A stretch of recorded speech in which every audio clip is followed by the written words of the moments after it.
En ces jours-là, un homme de la tribu de Lévi avait épousé une femme de la même tribu. Elle devint enceinte, et elle enfanta un fils. Voyant qu'il était beau, elle le cacha durant 3 mois. Lorsqu'il lui fut impossible de le tenir caché plus longtemps, elle prit une corbeille de jonc qu'elle enduisit de bitume et de goudron. Elle y plaça l'enfant et déposa la corbeille au bord du Nil, au milieu des roseaux. La sœur de l'enfant se tenait à distance pour voir ce qui allait arriver. La fille de Pharaon descendit au fleuve pour s'y baigner, tandis que ses suivantes se promenaient sur la rive. Elle aperçut la corbeille parmi les roseaux et envoya sa servante pour la prendre. Elle l'ouvrit et elle vit l'enfant. C'était un petit garçon, il pleurait. Elle en eut pitié et dit « C'est un enfant des Hébreux ». La sœur de l'enfant dit alors à la fille de Pharaon « Veux-tu que j'aille te chercher, parmi les femmes des Hébreux, une nourrice qui pour toi nourrira l'enfant ?» La fille de Pharaon lui répondit « Va ». La jeune fille alla donc chercher la mère de l'enfant.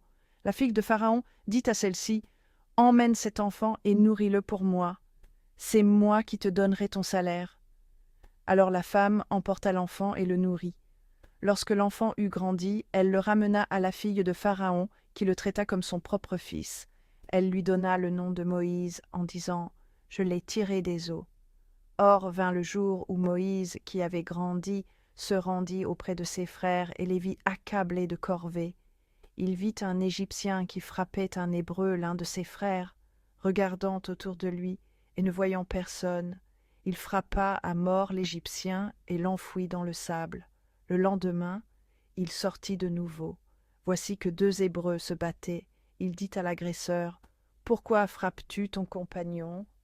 L'homme lui répliqua « Qui t'a institué chef et juge sur nous? Veux-tu me tuer comme tu as tué l'Égyptien ?» Moïse eut peur et se dit « Pas de doute, la chose est connue. » Pharaon en fut informé et chercha à faire tuer Moïse. Celui-ci s'enfuit loin de Pharaon et habita au pays de Madian.